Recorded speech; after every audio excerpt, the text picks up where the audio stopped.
Hi friends, welcome to माय घरकुल। तर मैत्रिणींनो, आता आपले फेस्टिवल सुरू होत आहेत। काही दिवसातच गौरी गणपती येत आहेत, नंतर नवरात्र, दसरा। तर या सणासुदीच्या काळात घरात सगळ्या कामांची गडबड चालू असते। तर अशा वेळेस आपल्या बायकांच्या छोट्या छोट्या गोष्टी प्रिपेअर करायला आपल्याला वेळच भेटत नाही। आणि आयत्या वेळेस गडबड नको म्हणून या गोष्टी आधीच कशा सगळ्या मॅनेज प्रिपेअर कशा करायच्या हेच आज आपण या व्हिडिओत बघणार आहोत। चला तर मग व्हिडिओला सुरुवात करूया। आणि हो, चॅनलवर नवीन असाल तर चॅनलला एकदा भेट द्या। व्हिडिओज आवडले तर सबस्क्राइब जरूर करा।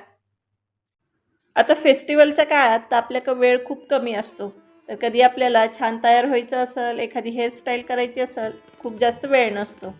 त्यासाठी हे अशा प्रकारचे बो म्हणा किंवा रबर्स येतात ते आणायचे। म्हणजे तुमचे केस छोटे असो मोठे असो, पटकन लावलं छान अशी एखादी हेअरस्टाईल होती।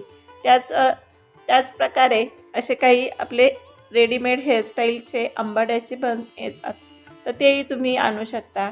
वरनं गजरा लावा किंवा गजरा नसेल तर अशी प्रकारची आर्टिफिशियल फ्लॉवर्स तुम्ही आणू शकता। पटकन माळे की ही आपली छान अशी सिंपल हेअरस्टाईल तयार होते। आता आपली दुसरी टिप अशी आहे की बऱ्याच वेळेस आपल्याकडे अशा काचेच्या बांगड्या असतात, त्यावरती चमकी ग्लिटर लावलेलं असतं आणि काय होतं, ते हातालाही खडबडीत लागतं आणि याची चमकी निघतेही आणि मग पूर्ण हाताला ती चमचम चमकी चमकत राहते। तर काय करायचं, ही जी ट्रान्सपरंट नेलपेंट आहे तर तिचा एक कोट यावरती लावून घ्यायचा, म्हणजे याची चमकी पडतही नाही आणि ह्याची जी फिनिशिंग असते ती स्मूथ राहते। म्हणजे आपल्या कधी असं काही रॅशेस वगैरे येत नाही। लहान मुलांच्या बँगल्स असतील तर नक्की हा उपाय ट्राय करा।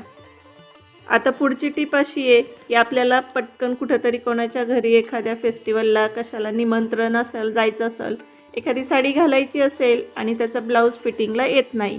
हा प्रॉब्लेम बऱ्याच वेळेस आपल्या लेडीजचा होतो। तर अशा वेळेस काय करायचं, किंवा एखाद्या सणासुदीच्या काळातही टेलर लोक आधीच खूप बिझी असतात, तर तेही आपल्याला अशा छोट्याशा कामासाठी अवेलेबल होत नाहीत। तर काय करायचं, एक सेफ्टी पिन घ्यायची आणि आपल्याला जेवढी फिटिंग हवी तेवढ्या अंतरावरती ती लावून घ्यायची। म्हणजे आता इथं ह्या ब्लाऊजचं खालच्या बाजूला मला तो सैल होत होता, तर अशी पिन लावून त्यावरती आपल्या नेहमीचं जे हुक आहे ते आपण लावून घ्यायचं। म्हणजे कधी काय होतं की फिटिंगही व्यवस्थित होती आणि तुम्ही बघू शकता की असं काहीच यात वेगळं आपण कुठं साईडला पिन लावली आहे की काही घोळ दिसतोय असंही नाही, फिटिंगही व्यवस्थित बसती। तर हा उपाय तुम्हाला इमर्जन्सीमध्ये नक्की कामी येईल। आता आपली पुढची टिप अशी आहे की सण सुरू होत आहेत, परत आयत्या वेळेस काय प्रश्न पडतो की कुठली साडी घालावी, त्याचा कसा ब्लाऊज तयार आहे की नाही, किंवा त्याचं पेटिकोटी रेडी आहे की नाही, सगळं शोधाशोध होती। म्हणून काय करायचं, आधीच सगळं डिसाईड करायचं। आता इथं मी एक साडी आपण जे ठेवतो ते ऑर्गनायझर घेतलं आहे आणि त्यामध्ये मला पुढं जेवढे सण येतील त्याची जी मला साडी घालायची त्याची साडी, ब्लाऊज, पेटिकोट या गोष्टी त्या एका ऑर्गनायझरमध्ये ठेवून द्यायच्या। म्हणजे आधीच प्लॅन असेल तर आपली आयत्या वेळेस धांदल होत नाही आणि सगळं आपलं रेडी राहतं। म्हणून ही टिप या सणासुदीच्या काळात नक्की फॉलो करा आणि आवडल्यास कमेंट्समध्ये सांगायला विसरू नका।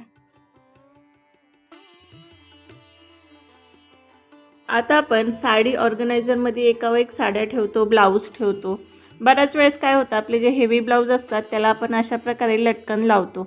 आता यावरती मिरर आहेत, काही ठिकाणी तुम्हाला जे सिक्वेन्सचं वर्क असेल किंवा काही कुंदन वगैरे असतील, तर हे काय होतं, आपल्या जरीच्या साड्या असल्या तर त्या जरीत अडकण्याची शक्यता खूप असते आणि त्यामुळं जरी आपली थोडी धागे निघतात आणि काय होतं, हे गोल्डन कलरचे जर लटकन असतील तर ते काही दिवसांनी काळेही पडतात। हवेच्या संपर्कात आले की ते काळे पडतात। तर यावरती उपाय काय करायचा, अशा प्रकारच्या ज्या कॅरी बॅग्स येतात की ज्या सील पॅक असतात त्यामध्ये आपले हे लटकन घालून ठेवायचे आणि त्यानंतर त्याचं सील पॅक करून ठेवायचं। म्हणजे त्याचं डायरेक्ट कॉन्टॅक्ट आपल्या ब्लाऊजच्या जरीशी किनारीशी येत नाही आणि गोल्डन कलरचे असल्यामुळे ते काळेही पडत नाहीत। म्हणून प्रत्येक वेळेस ब्लाऊजला जर तुमच्याशी काही डिझाईन लटकन्स असतील तर ही टिप नक्की फॉलो करा। आता ऑर्गन्झा साडी असो किंवा नेटची साडी असो, आपण नेसतो, कधी काय होतं, बॉल पिन नसेल, साधी पिन लावली जाती घाई गडबडीत आणि नंतर ती त्यात गुंतल्या जाते आणि साडीला आपलं चांगलं मोठं होल पडतं, म्हणजे एक प्रकारे फाटल्यासारखीच होते. तर अशा वेळेस काय करायचं, ह्या ज्या आपल्या टिकल्या असतात कलरची मॅचिंग मिळाली तर छानच. तर आता इथं मी काय केलं आहे, पिवळ्या रंगाची साडी आहे तर पिवळ्या रंगाची एक टिकली चिटकवली आहे आणि आता बॉल पिन नाही आहे, साधीच पिन आहे. तर मी इथं फक्त एक दाखवते की तुम्ही साडीला जेव्हा पिन कराल किंवा खाली साडी पिन लावता तिथंही पिन लावत असाल तर अशा प्रकारे टिकली लावा आणि नंतर त्या टिकलीच्या मधनं ही पिन घालून आपल्याला ही पिन लावून घ्यायची. म्हणजे काय होतं की पिनमध्ये साडी गुंतल्या जात नाही आणि होल वगैरे पडत नाहीत, म्हणून आपली साडी व्यवस्थित सेफ राहते. तर आवडल्यास ही टिप नक्की फॉलो करा, कमेंट्समध्ये सांगायला विसरू नका. साधी सिंपल टिप आहे, बघा. आता ज्या प्रकारे आपण साड्या वगैरे तयार ठेवल्यात की कुठल्या दिवशी कुठल्या सणाला कुठली साडी घालायची, तशाच पद्धतीने आपली काही जी ज्वेलरी असेल तर ती तुम्ही ऑर्गनाईज करून ठेवा. म्हणजे आधीच प्लॅन असेल ना तर आपल्याला खूप काही प्रश्न पडत नाही, धांदल होत नाही, वेळही वाचतो. की आता मी कधी एखादी पैठणी घालणार असेल तर त्याच्या मला कुंदनचे किंवा मोत्याचे काही ज्वेलरी घालायची असेल तर त्यामुळे ज्या ज्या ज्वेलरी घालायच्या त्या अशा एका बॉक्समध्ये ठेवायच्या. आणि शक्यतो इथेही तुम्ही सिल्कच्या बॅग वापरा, ज्वेलरी तुमची चांगली राहते. आणि असा डब्बा ठेवायचा म्हणजे आपल्या लक्षात राहतं की आपल्याला कुठल्या साडीवर कुठली ज्वेलरी घालायची. आता पुढची टिप अशी आहे की इथं मी माझ्या तुपाच्या म्हणजे साजूक तुपाच्या फुलवाती बनवून ठेवल्या आहेत. छान अशा स्टार शेपच्या आहेत. याचा डिटेल व्हिडिओ आपल्या चॅनलवरती आहे, तुम्ही जाऊन बघू शकता. काय होतं, आपण कधी दिवा काही लावायचा असेल की तेल शोधा, कुठं वात ठेवली ते शोधा, हे सगळी झंझटपेक्षा असं डब्यात ह्या वाती तयार करून ठेवायच्या, पटकन लावून देवासमोर पेटवता येते. म्हणून ही टिपही तुम्ही नक्की या सणासुदीच्या काळात हे करा, बघा तुमचा वेळ नक्की वाचेल. आता नेक्स्ट असं की आपण फेस्टिवलच्या काळात हेवी ज्वेलरी घालतो. आता हे कानातलेच आहेत, जरा हेवी आहेत. बऱ्याच वेळेस काय होतं, आपलं कानातलं खोटं कानातलं घातलं की थोडी ॲलर्जी झाल्यासारखं होतं आणि त्याचं जे कोटिंग असतं त्यामुळं कानी आपलं थोडंसं चिडतो.